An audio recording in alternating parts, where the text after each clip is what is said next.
Welcome to all you Xbox aviators out there, and welcome to the Sim Hangar. My name's Mark. Thank you very much for watching, and let's get started.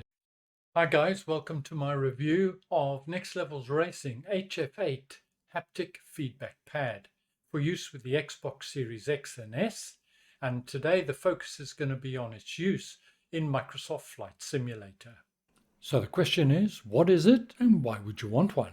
Well, in a nutshell, it's a pad that will fit on almost any chair, and it contains 8 vibration devices. Plug into just about any audio output, and the sound frequency is converted into vibration in the pad. And the amount of vibration that you feel is calibrated based on these sound levels and frequency. So now you can feel the sim. And the question we're answering today is, does it work and is it any good?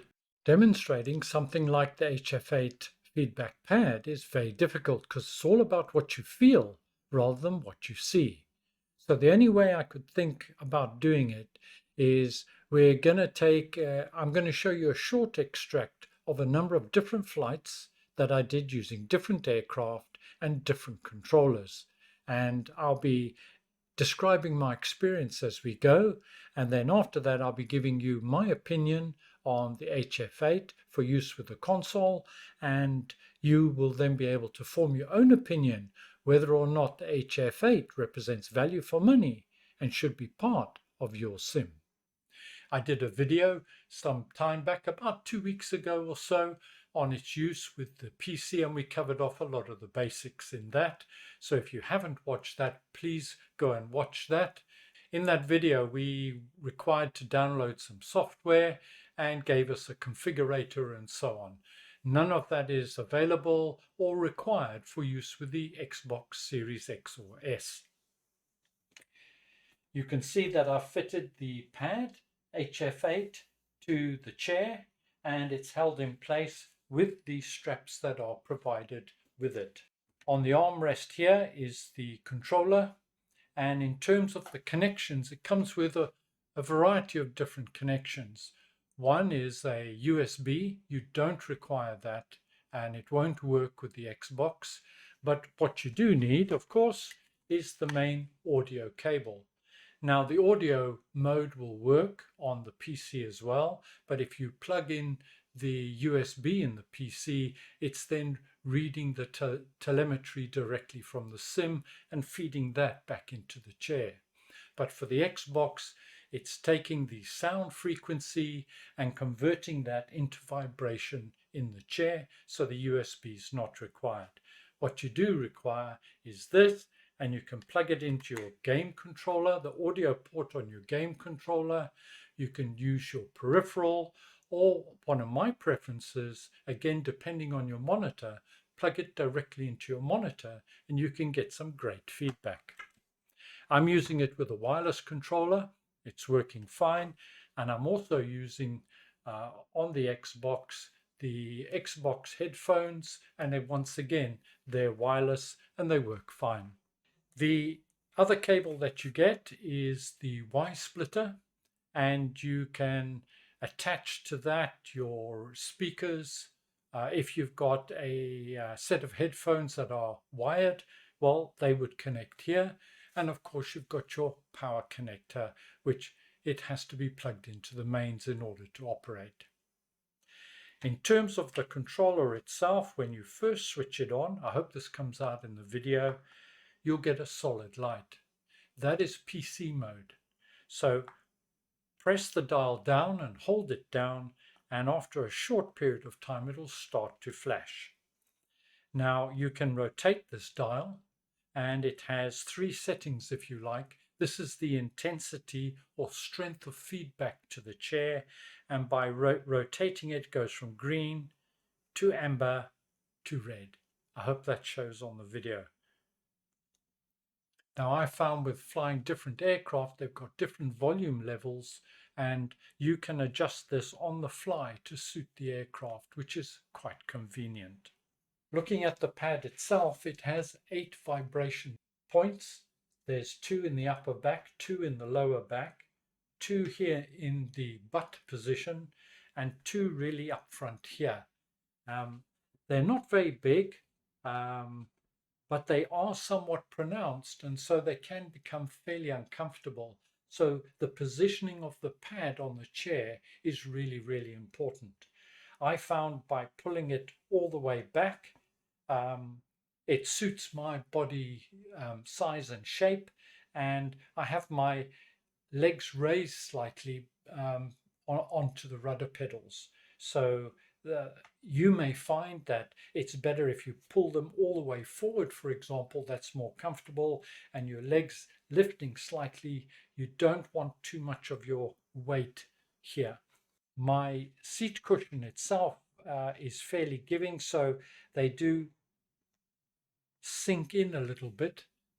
You don't want to put them on a very hard surface or it'll get uncomfortable fairly quickly. Just something that you need to be aware of. Okay guys, for our first test we're in the Cessna 172 Skyhawk.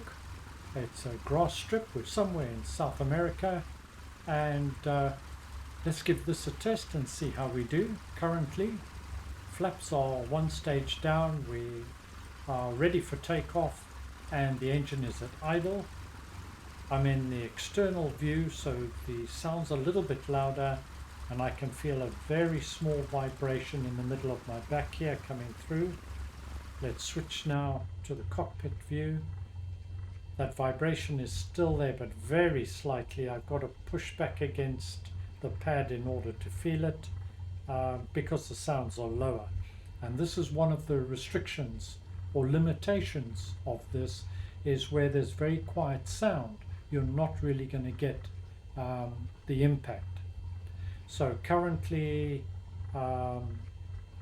parking brake is on, so let's advance the throttle and see how we do. Let's just change our view here.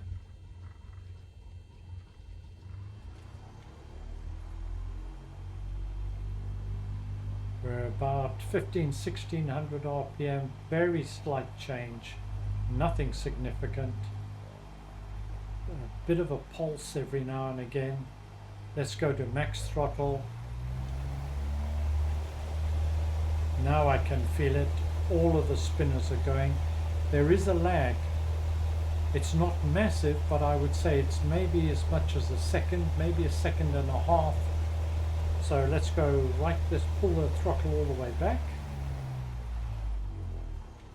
No, that seemed to be pretty much in sync now, from 0 to 100% throttle. Revs building up.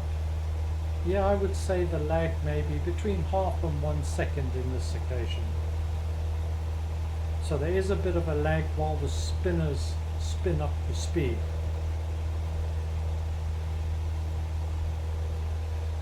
Okay, let's come off.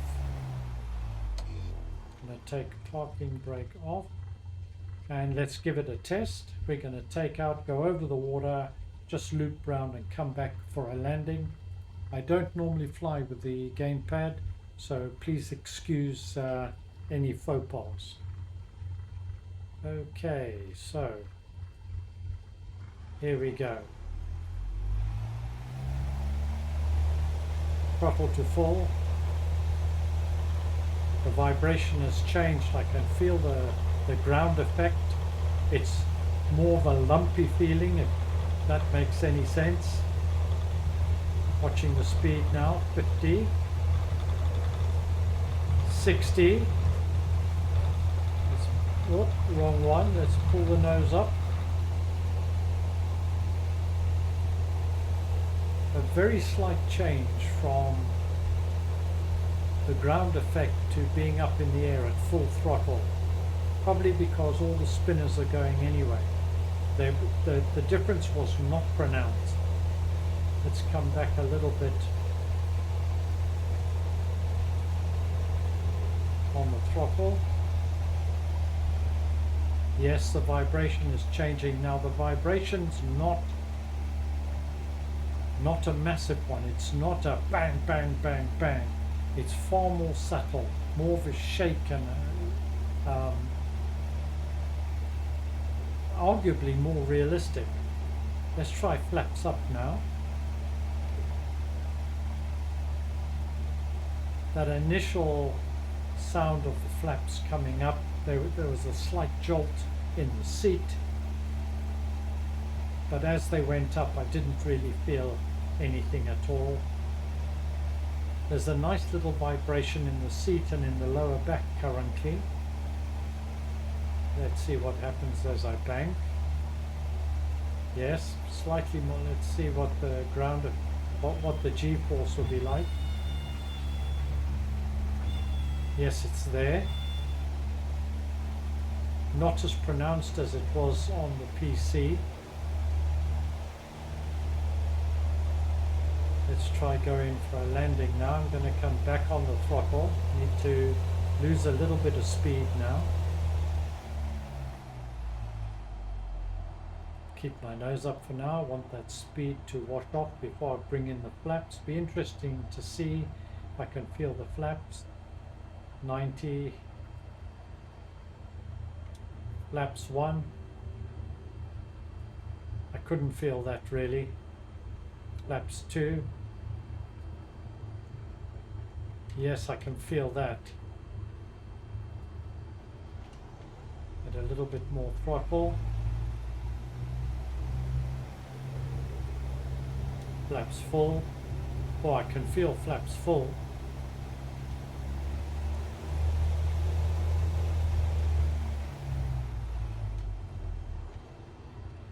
Coming in at 70. Be interesting to see what it'll be like. Just straighten up. Coming all the way back on the throttle now.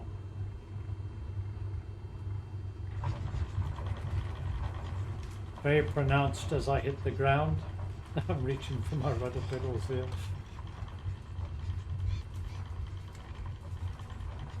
Yeah, nice shake there. That's quite impressive. On the brakes. Okay, not bad. Arguably a little better than I honestly expected it to be. There are limitations. It's not a butt kicker type experience at all. It's not a bang, bang, bang. It's far more subtle, not unpleasant. And I think it did help a little bit with the immersion. Where I feel it is the brakes are not, when you put on the brakes, there's no impact. Flaps, very minimal effect.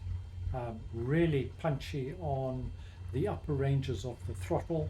And full flaps when you're coming in, and the ground roll on landing I enjoy it. For our second test I thought we'd jump into a helicopter in the Cabri G2 and let's give that a go. Currently we're in the external view, it's quite loud. I'm not really getting much feedback at all. I'm just going to turn the intensity up to red. I'm getting a very slight vibration in the lower back, but nothing of significance at all. So let's hop in. Okay, no real change. I'm using the Turtle Beach Velocity 1 flight stick for this, and I've got the rudder pedals connected, and I am playing the audio through the Velocity 1 flight stick. And it's giving me exactly the same feedback as the gamepad was. So can't really feel anything at the moment, and it's not what I expected. I expected something more significant. So let's increase the collective and throttle.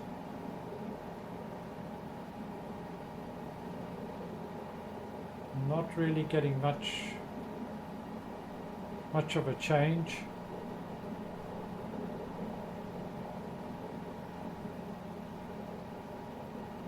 There's slight vibration in both the seat and the back now, but it's not pronounced.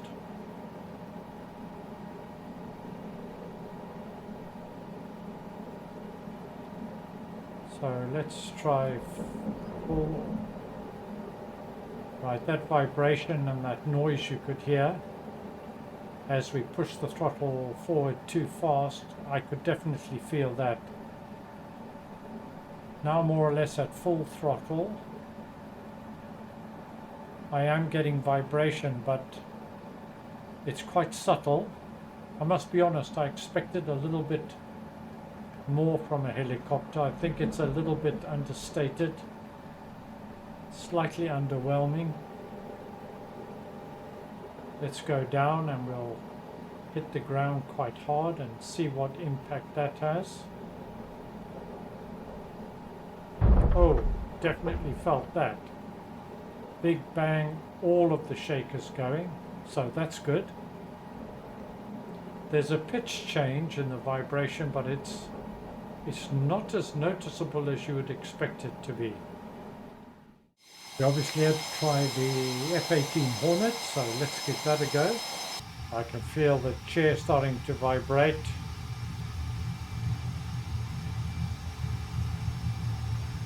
And very significantly. All the spinners are going flat out. The chair is alive.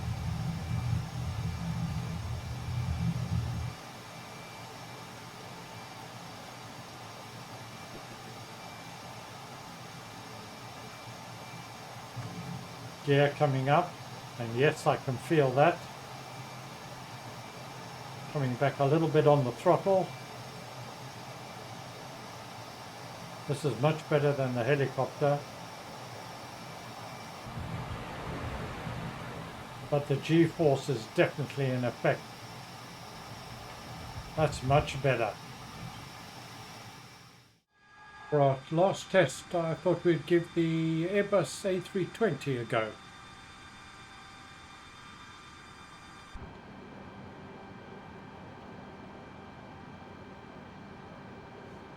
Very slight vibration here.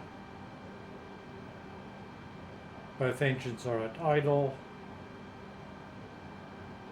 I can feel them ticking away, but very light.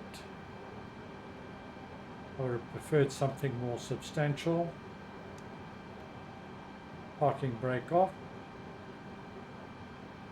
Let's see how we do as we increase the throttle. Can feel it coming through now at about 50% throttle. Wow. I'm going to go maximum. All the vibrators are at maximum, I feel.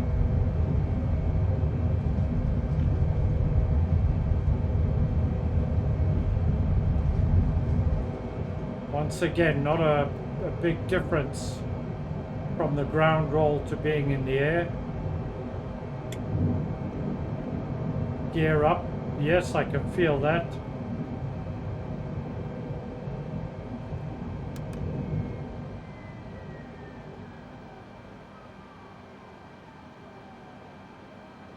Let's try the flaps. Shouldn't do that at this speed, but we are slowing down. Full flap. Wow.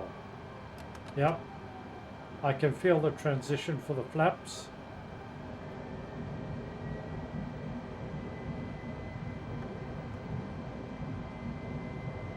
Let's see if we can feel the air brake. Come back a little bit on the throttle. I'm just going to take the auto throttle off. Okay. Ajada.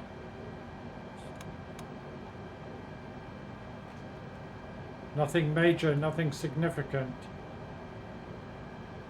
But while we're flying, there's a nice gentle vibration, more just in the middle of your back. Very nice.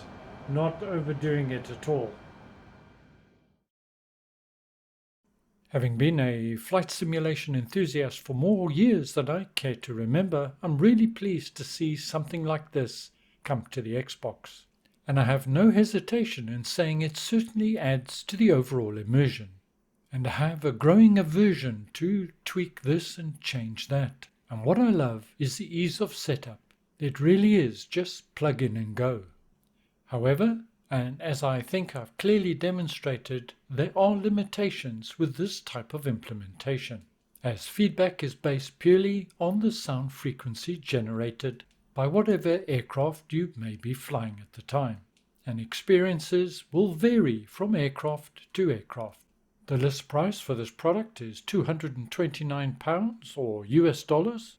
I paid a little less than that, about £223 from Amazon in the UK, and that price point puts it at the lower end of the cost of a haptic seat pad in the market at the moment. If at any time you do decide to take the plunge and get this product or products similar to it, and you understand or have your level of expectation at the right level, you'll be happy with your purchase. Next Level Racing's HF8 haptic seat pad is a welcome addition to my flight simming, and in my personal opinion has moved my Xbox flight sim experience up one notch. If on the other hand you're looking for total accuracy and realism and a butt kicker type experience, well, this product can't do that, so you'd be best placed to give this one a miss. Well, if you've stuck with me this far, compliments on your perseverance. Thank you for joining me. Stay well, look after yourselves. I'll see you all again very soon. And bye for now. Pull out, power, power, power, power.